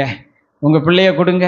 ஒரு பணக்காரன் கேட்டால் கொடுத்துருவீங்க. உங்கள் பிள்ளைய நான் வளர்க்கன்னா சந்தோஷமாக வளங்க அப்படின்னு கொடுத்துருவீங்க. இல்லை உங்கள் பிள்ளைய கொண்டாங்க, உங்கள் பிள்ளைய சாகடிக்க கொடுங்கன்னு எத்தனை பேர் கொடுப்பீங்க? இப்போ கொடுத்துருவீங்க. வளர்ந்து மருமக கூட அவள் பேச்சை கேட்டு இருக்கான்னா இப்போ கொடுத்துருவீங்க. சின்ன பிள்ளையா இருக்கும்போது கொடுப்பீங்களா இல்லையா? சொல்லுங்களேன், நீ சிந்திச்சு பாரு. உங்கள் பிள்ளைய கொடுங்க, உங்கள் பிள்ளைய சாக கொடுங்கன்னு சொன்னால் எத்தனை பேர் கொடுப்பீங்க? ஆனால் அவர் கொடுத்தார். இதை நீங்கள் புரிஞ்சுக்கணுங்கிறதுக்காக அப்படி எழுதி வச்சிருக்கிறார். உங்களுக்கு புரியுதா? இந்த உறவுன்னு சொல்லும்போது உங்களுக்கு அந்த வலி இருக்குதா, உணர்வு வருகிறதா? ஆமென். எத்தனை பேர் கவனிக்கிறீங்க? அவர் தன்னுடைய ஒரே பேரான குமாரனை விசுவாசிக்கிறவன் எவனோ அவன் கெட்டு போகாமல் நித்திய ஜீவனை அடையும்படிக்கு அவரை தந்தருளி இவ்வளவாய் உலகத்தில் அன்பு கூர்ந்தார். அவரை கொடுத்தார். ஏன் கொடுத்தார்னா அவரோடு கூட எல்லாத்தையும் உங்களுக்கு அப்பதான் அவர் கொடுக்க முடியும். ஆமீன் சொல்லுங்க. அப்ப எல்லாரும் சொல்லுங்க, இயேசு இருந்தாதான், இயேசுவோடு கூட தான், இயேசுவால தான் எனக்கு எல்லாம் ஆரம்பித்தது. எல்லாரும் சொல்லுங்க, இயேசுவால தான் எனக்கு எல்லாம் ஆரம்பித்தது, இயேசுவோடு தான் தொடர்ந்து நான் நடப்பேன், இயேசுவால தான் எல்லாம் முடியும், பூரணமாகும். ஆமீன். பிலிப்பியர் 1:5 சொல்லுகிறது, உங்களில் நற்கிரியை தொடங்கினவர் அதை இயேசு கிறிஸ்துவின் நாள் பரியந்தம் முடிய நடத்துவார். எப்படி நடத்துவார்? முடியனா பூரணமாய் நடத்துவார். பாதியில விட மாட்டார். கொத்தனார் வீட்டை கட்டிட்டு பாதியில விட்டு போற மாதிரி இல்லை. கவனிக்கிறீங்களா? எத்தனை பேர் கவனிக்கிறீங்க? பாதி வேலையை ஆரம்பிச்சு அப்புறம் விட்டுட்டு போற மாதிரி இல்லைங்க. உங்களுக்குள்ள நல்ல காரியத்தை செய்ய ஆரம்பித்தவர் முடிவு அவரே செய்வார். அடுத்து எபிரேயர் 12ஆம் அதிகாரம் 1ஆம் வசனம் என்ன சொல்லுகிறது பாருங்க. எபிரேயர் 12ஆம் அதிகாரம் 1ஆம் வசனம் சொல்லுகிறது, வாசிப்போம். ஆகையால் மேகம் போன்ற இத்தனை திரளான சாட்சிகள் நம்மை சூழ்ந்து கொண்டிருக்க, பாரமான யாவற்றையும் நம்மை சுற்றி நெருங்கி நிற்கிற பாவத்தையும் தள்ளிவிட்டு விசுவாசத்தை துவக்கிறவரும் முடிக்கிறவருமாயிருக்கிற இயேசுவை நோக்கி நமக்கு நியமித்திருக்கிற ஓட்டத்தில் பொறுமையோடு ஓட கடவோம். ஆமேன் சொல்லுங்க. என்ன சொல்றாரு? விசுவாசத்தை அவர் தான் துவக்கி இருக்கிறாரு, அவரே அதை முடிய பண்ணுவார்னா பூரணப்படுத்துவார், கம்ப்ளீட் பண்ணுவார். ஆமேன். ஆரம்பித்து வைத்திருக்கிறார், அதை ஒரு முடிவு பூரணமான வடிவத்துக்கு ஆமேன் என்ன செய்வார்? அவரே கொண்டு வருவார். ஆமேன் சொல்லுங்க. அதனால நான் செய்ய வேண்டியது என்ன சொல்லுங்க? அதனால நான் செய்ய வேண்டியது என்ன? சிஸ்டர், பிரதர் கவனிங்க. நீங்க செய்ய வேண்டியது என்ன? நான் செய்ய வேண்டியது என்ன? இந்த வேத வசனம் சொல்லுகிறது, அவரையே நோக்கி. யாரை நோக்கி? இயேசுவையே நோக்கின்னு சொல்லப்பட்டிருக்கா? என்ன சொல்லப்பட்டிருக்கிறது? வாசிங்க எல்லாரும் சொல்லுங்க. எபிரேயர் 12:1 வாசிங்க. ஆகையால் மேகம் போன்ற இத்தனை திரளான சாட்சிகள் நம்மைங்கிற இடத்துல என்னை சூழ்ந்து கொண்டிருக்க, பாரமான யாவற்றையும் என்னை சுற்றி நெருங்கி நிற்கிற பாவத்தையும் நான் தள்ளிவிட்டு விசுவாசத்தை துவக்குகிறவரும் விசுவாசத்தை முடிக்கிறவருமாகிய இயேசுவை நோக்கி பார்த்து கொண்டே, எல்லாரும் சொல்லுங்க, இயேசுவையே நோக்கி பார்த்து கொண்டே எனக்கு நியமித்திருக்கிற ஓட்டத்திலே பொறுமையோட தொடர்ந்து ஓடுவேன். எல்லாரும் சொல்லுங்க, பொறுமையோட இயேசுவையே பார்த்து கொண்டு, இயேசுவையே என் கண்முன் வைத்து, இயேசுவையே நோக்கி நான் பொறுமையோடு தொடர்ந்து ஓடுவேன். அதுதான் நம்முடைய அழைப்பு, அதுதான் நம்ம செய்ய வேண்டியது. அதையே தொடர்ந்து ஆமேன் பரலோகத்தில் போய் சிங்காசனத்தின் முன்பாக நம்ம நிற்கிற வரைக்கும், அதற்கு பிறகும் நம்ம செய்ய வேண்டியது அதுதான். ஆமேன் சொல்லுங்க. கவனிக்கிறீங்களா? எது வரைக்கும்? பரலோகத்தில் போய் தேவனுடைய சிங்காசனத்தின் முன்பாக, அந்த கண்ணாடி கடலின் முன்பாக, அந்த தூதர்களுக்கு முன்பாக, அந்த பூரணமாக்கப்பட்ட ஆவிகளோடு கூட இணைந்து நின்று ஆமேன் அங்கே வெண்ணங்கியை தரித்து அங்கே நிற்கிற அந்த நாள் வரைக்குமே நம்ம தொடர்ந்து செய்ய வேண்டியது என்னதுதான்? ஆமேன். எனக்கு நியமித்திருக்கிற ஓட்டத்தில் இயேசுவையே நோக்கி. எல்லாரும் சொல்லுங்க, இயேசுவையே நோக்கி, இயேசுவையே பார்த்து, அவரையே முன்வைத்து ஆமேன் சொல்லுங்க. நான் என்ன செய்வேன்? தொடர்ந்து ஓடுவேன். ஆமேன். தொடர்ந்து என்ன செய்வேன்? ஓடுவேன். சந்தோஷமா இருக்கிறீங்களா? ஹல்லேலூயா. ஆகவே 2 காரியங்களை நான் உங்களோடு கூட பேசினேன். விசுவாசிகளுக்கு இருக்கிற 2 காரியம், 2 பிரச்சனை என்னன்னா, ஒன்று ஆரம்பம் நல்லா இருக்கு, அப்புறம் ஆரம்பித்த பிறகு சொன்ன மாதிரி அவர் ஸ்டார்ட் பண்ணிட்டு விட்டுறணும், அப்புறம் நானா ஓடுவேன். அது ஒரு டைப்பு. இன்னொன்று என்னது? அவர் ஸ்டார்ட் பண்ணி என் கூட வந்துட்டு இருக்கிறாரு, அவரையும் நான் பற்றிக்கொள்வேன், அப்புறம் நானும் என்ன செய்வேன்? மற்ற வழிகளையும் நான் என்ன செய்வேன்? தேர்ந்தெடுத்து கொண்டு வாழ்வேன். இல்லை இல்லை, இயேசுவே வழி. எல்லாரும் சொல்லுங்க, இயேசுவே வழி. பைபிளில் யோவான் எழுதின சுவிசேஷத்தில் நிறைய இடத்துல ஆண்டவர் நானேன்னு சொல்லியிருப்பார். பார்த்துருக்கீங்களா? யோவான் 14:6 சொல்லுகிறது, நானே வழியும் சத்தியமும் ஜீவனுமா இருக்கிறேன்னா, நானேன்னா அவர் மட்டும் அர்த்தம். யாரு? நானேன்னா என்ன அர்த்தம்? அவர் மட்டும்தான். எல்லாரும் சொல்லுங்க, அவர் மட்டும். சொல்லுங்க, இயேசு மட்டும், அவர் ஒருவரே போதும். அதான் நானேன்னா அவர் மட்டும்தான் அர்த்தம். ஆமென். யோவான் 6ஆம் அதிகாரத்தில் 48ஆம் வசனத்தில் ஆண்டவர் சொல்றாரு, ஜீவ அப்பம் நானே. என்ன சொல்றாரு? ஜீவ அப்பம் நானே. யோவான் 10ஆம் அதிகாரத்தில் 9ஆம் வசனத்தில் ஆண்டவர் சொல்றாரு, நானே வாசல். நானே வாசலாய் இருக்கிறேன், ஆடுகளுக்கு நானே எப்படி இருக்கிறேன்? என் வழியாய் ஒருவன் உள்ளே பிரவேசித்தால் அவன் உள்ளும் புறமும் சென்று மேய்ச்சலை கண்டடைவான். அதே அதிகாரத்தில் 11ஆம் வசனத்தில் அவர் சொல்றார், நானே நல்ல மேய்ப்பன். எல்லாரும் சொல்லுங்க, இயேசுவே எனக்கு நல்ல மேய்ப்பர். ஆமீன். யோவான் 11:25 ஆண்டவர் இயேசு கிறிஸ்து சொல்றார், நானே உயிர்த்தெழுதலும் ஜீவனுமாயிருக்கிறேன். ஆமீன் சொல்லுங்க. ஆமீன். நானே உயிர்த்தெழுதலும் எப்படி இருக்கிறேன்? ஜீவனாயிருக்கிறேன். அப்புறம் யோவான் 15ஆம் அதிகாரத்தில் நிறைய இடங்கள்ல சொல்றாரு, முக்கியமாக 5ஆம் வசனத்தில் சொல்றாரு, நானே திராட்சை செடி.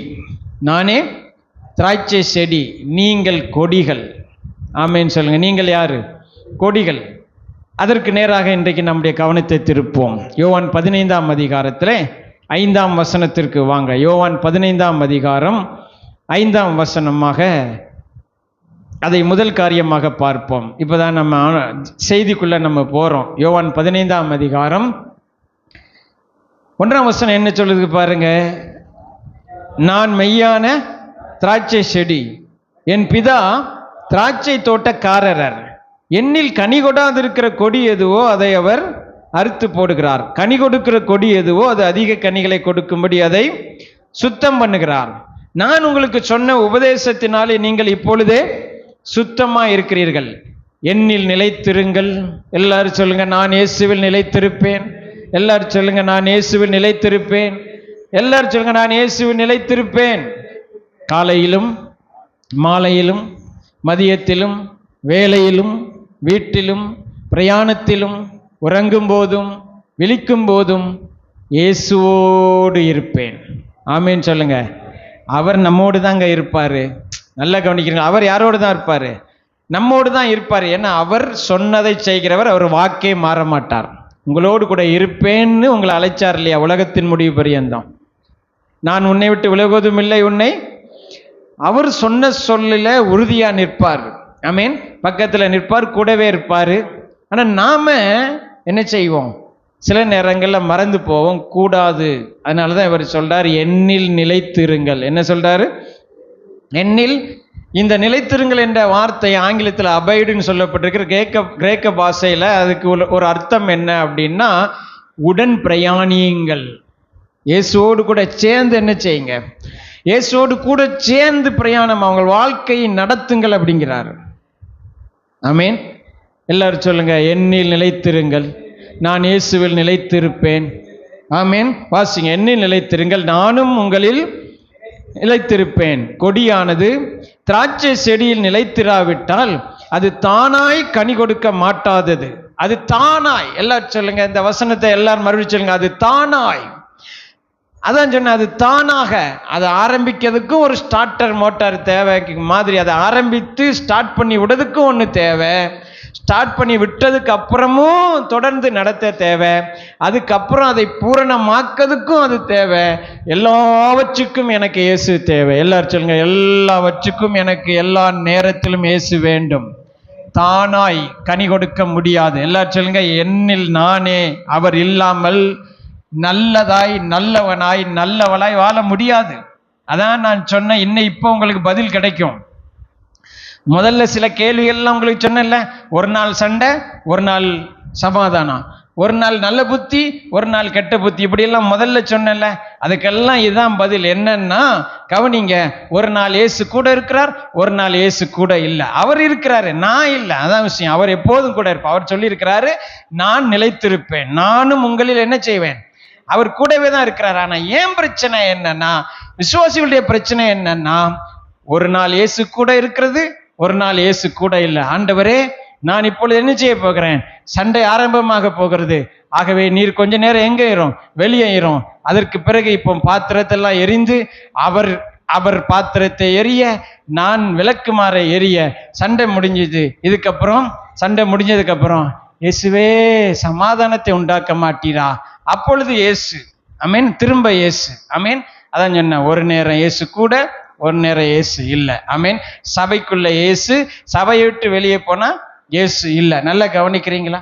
எத்தனை பேர் கவனிக்கிறீங்க? கேள்விக்கெல்லாம் பதில் வருதா? நீங்கள் தானாய், எல்லாரும் சொல்ல, நீங்கள் தானாய் பரிசுத்தமாய் வாழ முடியாது. தானாய் நீங்கள் சண்டை போடாமல் இருக்க முடியாது. நீங்கள் தானாய் என்ன செய்ய முடியாது? பீடி குடிக்காமல் இருக்க முடியாது. நீங்கள் தானாய் என்ன செய்ய முடியாது? கெட்ட வார்த்தை பேசாமல் இருக்க முடியாது. நீங்கள் தானாய் என்ன செய்ய முடியாது? நல்ல புத்தியோடு என்ன செய்ய முடியாது? வாழ முடியாது. எல்லாவற்றுக்கும் இயேசு வேண்டும். ஆமீன் சொல்லுங்க. எல்லாவற்றுக்கும் யார் வேணும்? இயேசு வேணும். அதான் சொல்றார், நீங்கள் தானாய் என்ன செய்ய முடியாது. உங்கள் பரிசுத்தம் இயேசுவை சார்ந்தது. ஆமீன் சொல்லுங்க. ஆகவே ரெண்டு விதத்தில் விசுவாசிகள் இதை என்ன செய்யறாங்க. ஒன்று என்னது அப்படின்னு சொன்னா, இயேசு மட்டும் போதாது, அப்புறம் நானும் ஏதாவது செய்யணும். நான் உளுந்து நான் என்ன செய்யணும்? ஏதாவது செய்யணும். அதை செய்யணும், இதை செய்யணும். செய்து நான் என்ன செய்ய போகிறேன்? இயேசு மட்டும் இல்லை, இயேசுவோடு கூட சில காரியங்களையும் சேர்த்து நான் செய்ய போகிறேன். இல்லை, இயேசு மட்டும், இயேசு தான் வழி, இயேசு போதுமானவர். எல்லாரும் சொல்லுங்க, இயேசு தான் வழி, இயேசு போதுமானவர், இயேசுவே வழி. எல்லாரும் சொல்லுங்க, இயேசுவே பதில். ஆமீன். இந்த வசனம் என்னங்க சொல்லுது? அது தானாய். அது என்னது? இல்லைங்க, இயேசு சர்ச்சில் இருக்கிறார், இயேசு பரலோகத்தில் இருக்கிறார், இயேசு ஞாயிற்றுக்கிழமை தான் என் கூட இருக்கிறார். இனி பாருங்க, நான் திங்கள் முதல் ஆமீன் சனிக்கிழமை வரை எப்படி வேலை செய்து என் வாழ்க்கையை நடத்த போகிறேன். ஆமீன். எப்படி நான் பயங்கரமாய் வெல்டிங் வைத்து என் வாழ்க்கையை முன்னேற்ற போகிறேன். எப்படி நான் போல்ட்டை நட்டையும் திருக்கி என் வாழ்க்கையை நான் என்ன செய்ய போகிறேன்? உயர்த்த போகிறேன். இயேசு எனக்கு தேவையில்லை. ஞாயிற்றுக்கிழமை இயேசு போதுமே போதுமே, மற்ற நாளிலே இயேசு இல்லையே. கவனிக்கிறீங்களா?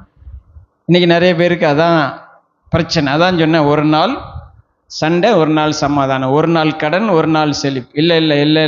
என் பரிசுத்தம் என்பது இயேசுவை சார்ந்தது. ஹல்லேலூயா. என் வெற்றி என்பது யாரை சார்ந்தது? அது உங்க வசனம் சொல்லுகிறது, அது தானாய் கனி கொடுக்க மாட்டாதது போல. அது தானாய் கனி கொடுக்க மாட்டாதது போல. அடுத்து பாருங்க, சொல்றார், நீங்களும் என்னில் நிலைத்திராவிட்டால், நீங்களும் என்னில். இயேசு அப்பப்ப மறந்து போனீர்கள், ஆனால் என்ன நடக்கும் அப்படிங்கிறத தான் சொல்றாரு. இயேசுவை அப்பப்ப நீங்க ஒதுக்கி வைத்து விட்டு, இயேசுவை அப்பப்ப மறந்து விட்டு, கவனிக்கிறீங்களா? நீங்கள் தானாய் செயல்படும் போது இவர் சொல்றாரு, கனி கொடுக்க மாட்டீர்கள். என்ன செய்ய மாட்டீர்கள்? இல்லைங்க, நான்லாம் என்ன செய்வேன் தெரியுமா பிரதர்? எல்லாம் முடிவு பண்ணிட்டோம்னா 2 காரியம் செஞ்சிருவேன். பைபிளை தூக்கி ஓரமாக வச்சிருவேன். ஒருத்தர் சொல்றார், ஆமீன். பைபிளை தூக்கி என்ன செஞ்சிருவேன்? சண்டை போடும்போது அவர் சொல்றாரு, சண்டைன்னு வந்துட்டுனா பைபிள் இருக்க ரூம்ல வச்சு போட மாட்டோம் பிரதர். ஆமீன். என்ன செய்ய மாட்டோம்? பைபிளுக்கு மரியாதையாம். ஆண்டோடைய வார்த்தைக்கு என்னது? மரியாதையாம். பைபிள் இருக்கிற ரூமில் இருந்து தனியாக போயிடுவோம். அங்கே போய் என்ன செய்வோம்? நாங்கள் 2 பேரும் ஆளுக்கு 2 குத்து விட்டுக்கிடுவோம். கவனிக்கிறீங்களா? இவர் என்ன சொல்றாரு அப்படின்னா, அடுத்து சொல்றாரு, கவனிங்க, என் வார்த்தையில் நிலைத்திருங்கள். ஆமீன். என்ன சொல்றாரு? 7ஆம் வசனம் பாருங்க, நீங்கள் என்னிலும் என் வார்த்தைகள் உங்களிலும் நிலைத்திருந்தால். அதான் சொல்றாங்க, வார்த்தையை ஒதுக்கி வச்சுட்டு போய் செய்யறதல்ல.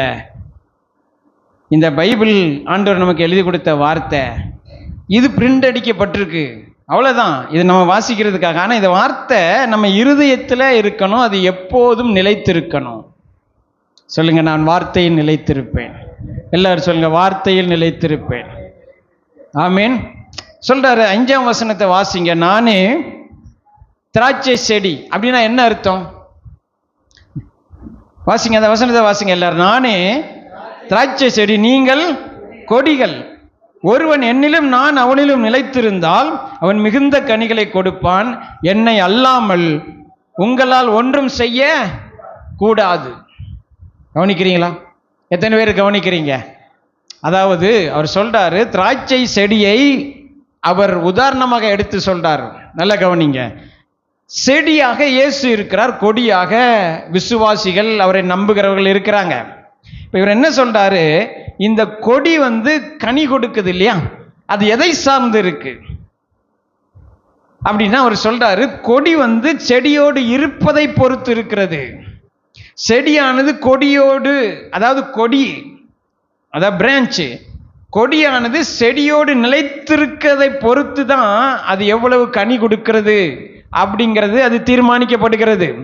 அதுபோல நீங்கள் எவ்வளவா இயேசுவோடு நிலைத்திருக்கிறீர்கள் என்பதை பொறுத்து தான் உங்கள் வெற்றி தீர்மானிக்கப்படுகிறது, உங்கள் உயர்வு தீர்மானிக்கப்படுகிறது, உங்களுடைய சுகம் தீர்மானிக்கப்படுகிறது, உங்களுடைய அடுத்த கட்ட வாழ்க்கை தீர்மானிக்கப்படுகிறது. நம்ம செய்ய வேண்டியதெல்லாம் மிகவும் கடினமான ஒரு காரியம் அல்ல, மிகவும் மிகவும் மிகவும் எளிமையான ஒரு காரியம். அவரோடு கூட இருப்பது, அவரில் நிலைத்திருப்பது. ஆமென். எங்க பெரிய காரியமாங்க ஆண்டவர் சொன்னாரு, நீங்க அதை செய்தால் தான் உங்களுக்கு நடக்கும், நீங்கள் இதை செய்தால் தான், நீங்கள் மலையை புரட்டினால்தான், நீங்கள் 51 நாள் உபவாசம் இருந்தால்தான், நீங்கள் உங்கள் காணிக்கைகள் எல்லாம் கொண்டு வந்து கொடுத்தால்தான் எதெல்லாம். அப்படியாங்க சொன்னாரு.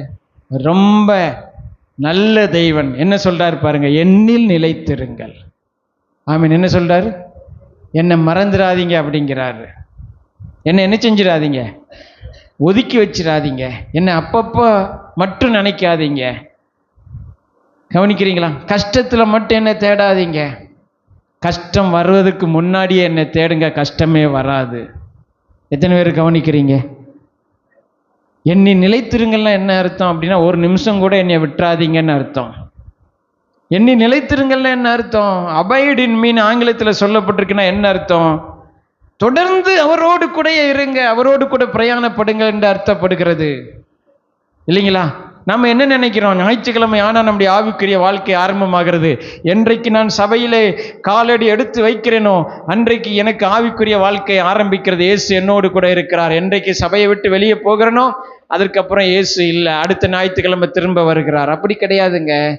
இயேசு எப்போதும் என்னோடு கூட இருக்கிறார், அவர் வாக்கு பண்ணியிருக்கிறார்.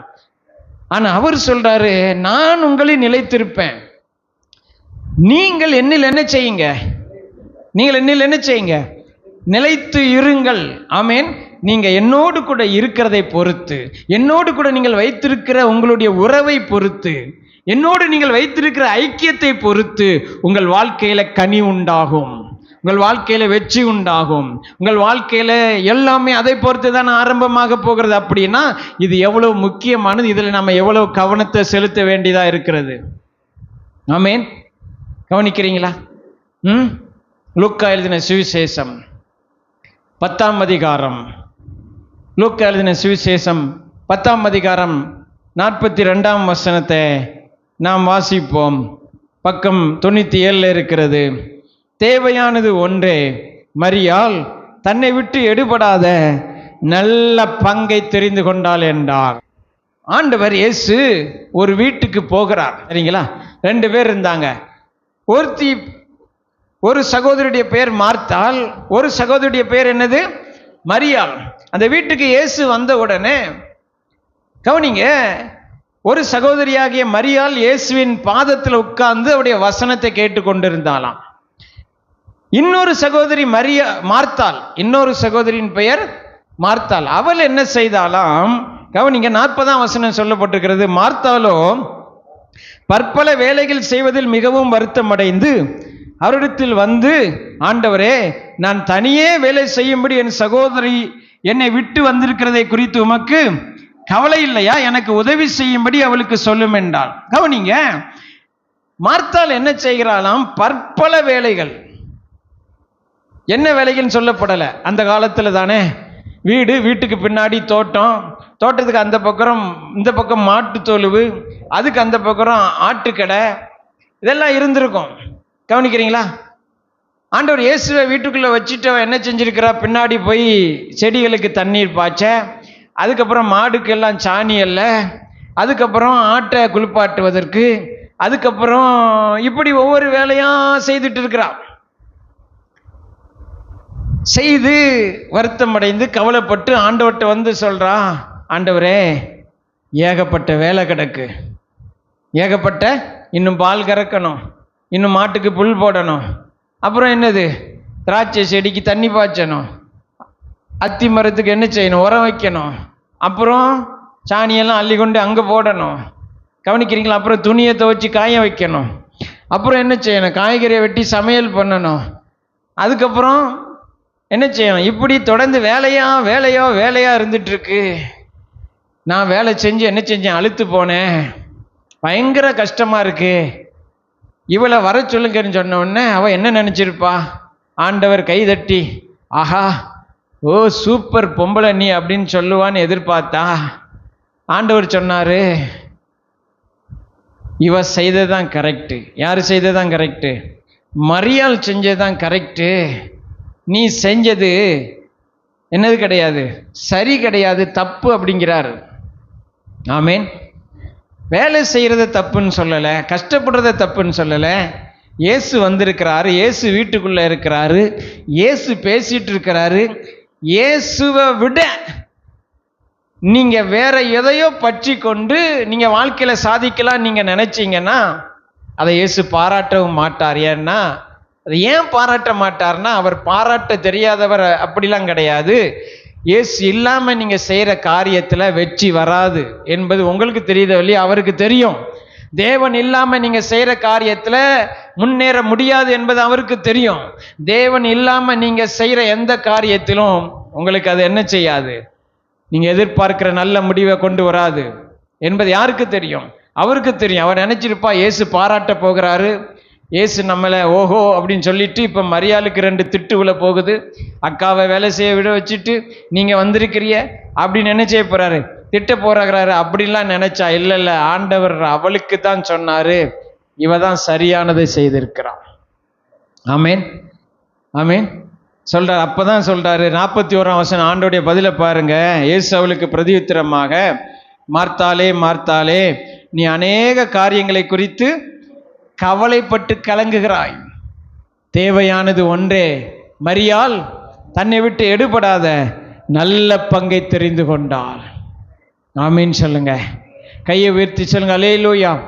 நீங்க ஓடி ஆடி அலைச்சி அழுத்து கஷ்டப்பட்டு பிரயாசப்பட்டு 4 காசு சம்பாதிப்பதை விட இயேசுவின் பாதத்தில் உட்கார்ந்து அவர் தருகிற ஆலோசனையில் நீங்க நடக்கும்போது 4 காசு இல்லை, 4 கோடி காசை அவர் சுலபமாக உங்களுக்கு தர அவர் வல்லவராக இருக்கிறார்.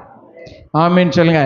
இயேசுவின் பாதத்தில் அமர்ந்து நீங்கள் செய்கிற காரியத்திற்கும், ஆமீன், அவர் இல்லாமல் இயேசு பாருங்க, இயேசுவை வைத்து கொண்டே, இயேசு வீட்டுக்குள்ள இருக்கிறார், இயேசுவை வைத்து கொண்டே, ஆமீன், போய் அவ வேலையெல்லாம் பார்க்கிறா. என்னன்னா அவளுக்கு தெரியுது நம்ம இதெல்லாம் செஞ்சாதான் நடக்கும், இதெல்லாம் இல்லைன்னா வாழ்க்கை ஓடாது அப்படின்னு அவன் நினைக்கிறா. இல்லைங்க, அப்படி கிடையாதுங்க. அது சாபத்தினால வந்தது, அது தேவனை விட்டு பிரிந்ததுனால வந்தது.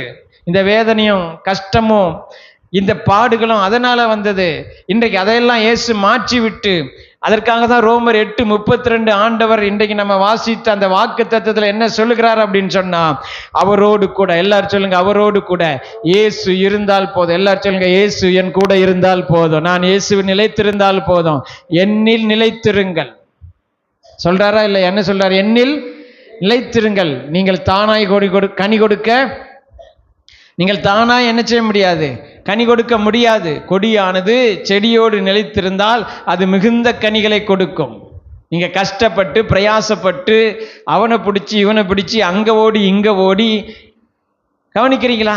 நீங்க சேர்க்கிற அந்த 4 காசை விட அவர் பாதத்தில் அமர்ந்து, ஹல்லேலூயா, இயேசுவின் பாதத்தில் அமர்ந்து ஒரு வசனத்தை தியானித்து அவரை துதித்து ஆராதித்து, ஆண்டவரே அடுத்து என்ன செய்யணும், அடுத்து எங்கே போகணும், இன்றைக்கு நான் என்ன செய்ய சித்தமாக இருக்கிறேன், இந்த நாளில் நான் என்ன செய்யணும், இந்த சூழ்நிலையில் என்ன செய்யணும், இந்த பணத்துக்கு நான் என்ன செய்யணும், இந்த தேவைக்கு நான் என்ன செய்யணும், ஆண்டவரே உம்முடைய பாதத்தில் வந்து உட்கார்ந்துருக்கிறேன்ப்பா, உண்மை துதிக்கிறேன்ப்பா, 2 நாள் ஆனாலும் பரவாயில்லை, 1 நாள் ஆனாலும் பரவாயில்லை. ஆமீன்.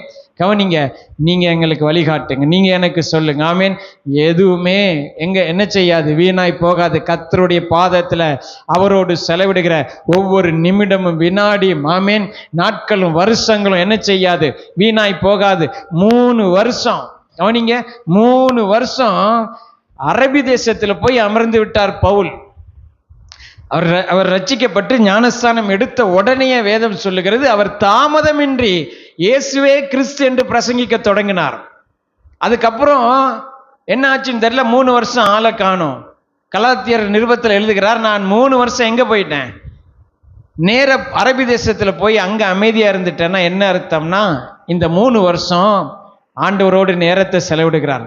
பழைய ஏற்பாடு பூரா நான் வாசிச்சிருக்கிறேனே, கபாலின் பாதத்தில் உட்கார்ந்து எல்லாத்தையும் நான் நியாயப்பிரமாணத்தை படிச்சிருக்கிறேனே.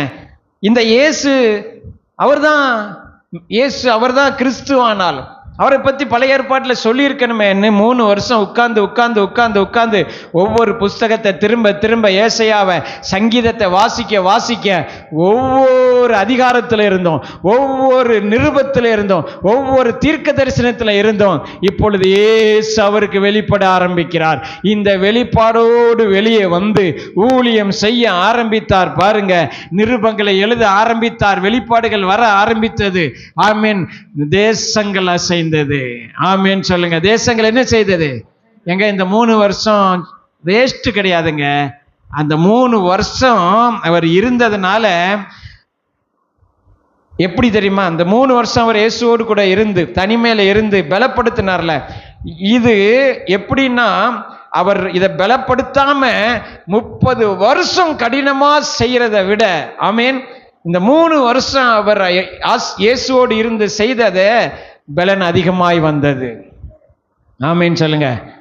இல்லைன்னா அவர் 30 வருஷம் 40 வருஷம் 50 வருஷம் போராடி பிரசங்கம் பண்ணாலும், போராடி இதெல்லாம் தேசங்களை போய் செஞ்சிருந்தாலும் ஒன்று அசைச்சிருக்க முடியாது. ஆனா இந்த 3 வருஷம் இயேசுவின் பாதத்தில் அமர்ந்து, தேவனுடைய பாதத்தில் அமர்ந்து வேதத்தை கற்றுக்கொண்டு, வல்லமைகளை பெற்றுக்கொண்டு, வெளிப்பாடுகளை பெற்றுக்கொண்டு, ஆமீன், என்னென்ன நிருபம் எழுதியிருக்கிறாரு, எப்படி பிரசங்கம் பண்ணி இருக்கிறாரு பாருங்க. மாற்றங்கள் பயங்கரமாய் வந்தது, வெளிப்பாடுகள் பயங்கரமாய் வந்துச்சு, அற்புதங்கள் பயங்கரமாய் நடந்தது, தேசங்கள் அசைத்தது. ஆமென். அசைக்கப்பட்டது. சிறைச்சாலைக்குள்ள இருந்தாங்க. சிறைச்சாலை என்ன செய்கிறது? அஸ்திபாரம் அசைகிறது. அங்க சொல்றாங்க, உலகத்தை கலக்கிறவர்கள் என்ன செஞ்சிட்டாங்க? இங்கேயும் வந்துட்டாங்க. பவுலை குறித்து தான் சொல்றாங்க, உலகத்தை கலக்கிறவர்கள் என்ன செஞ்சிட்டாங்க? இங்கேயும் வந்துட்டாங்க. இந்த 3 வருஷம் அவர் வேஸ்ட்ன்னு நினைச்சாரா? கிடையாது. அந்த 3 வருஷம் தான் எல்லாத்துக்கும் ஆதாரமே. கையை உயர்த்தி சொல்லுங்க, அல்லேலூயா. ஆமீன். நீங்க என்ன நினைக்கிறீங்கன்னா, அவரை விட்டுட்டு எல்லாம் செஞ்சிடலாம்? இல்ல. அவர் சொல்றாரு, தேவையானது ஒன்றே. மரியாள் தன்னை விட்டு எடுபடாத நல்ல பங்கை தெரிந்து கொண்டாள். ஆமாம். இன்னைக்கு நீங்க யாரை தெரிந்து கொள்ள போறீங்க? எதை தெரிந்து கொள்ள போறீங்க? இயேசுக்கு என்ன இடம் கொடுத்திருக்கீங்க? எவ்வளவு இடம் கொடுத்திருக்கீங்க? இயேசுவோடு நிலைத்திருக்கிறீர்களா? நீங்க மார்த்தாளா இருக்கிறீர்களா? மரியாளா இருக்கிறீர்களா? ஒருவேளை மார்த்தாளா இருந்தால் போகட்டும், இனிமேல் மரியாளா இருக்க போகிறேன். ஆமீன் சொல்லுங்க. எதை தேர்ந்தெடுக்க போறீங்க? கடினம், கஷ்டம், ஆமீன், அவர் இல்லாம பற்பல வேலைகள், பாடு, நானா முயற்சி செய்வதை தேர்ந்தெடுக்க போறீங்களா? இல்ல. தேவையானது ஒன்றே. ஆமீன். சொல்லுங்க, தேவையானது ஒன்றே. அவர் இருந்தா போதும், அவர்கள் நிலைத்திருந்தா போதும், மற்றதெல்லாம், ஆமீன், அவரை தேடினா போதும், மற்றதெல்லாம் தானாய் நடக்கும், கூட கொடுக்கப்படும். ஆமீன். கூடையாய் கொடுக்கப்படும், அதிகமாய் கொடுக்கப்படும். ஆமீன் சொல்லுங்க. ஹல்லேலூயா. எல்லாவற்றுக்கும் இயேசுவே வழி, இயேசுவே பதில், இயேசுதான் அடிப்படை, இயேசுதான் ஆரம்பம், இயேசுதான் அஸ்திபாரம், இயேசுவோடு தான் தொடர்ந்து பிரயாணம், இயேசுவால் தான் பூரணமாக முடியும். ஆமீன். அதனால தான் சொன்னார், என்னில் நிலைத்திருங்கள். எல்லாரும் சொல்லுங்க, நான் அவரில் நிலைத்திருப்பேன். எல்லாரும் அப்படியே எழுந்திருப்போம்.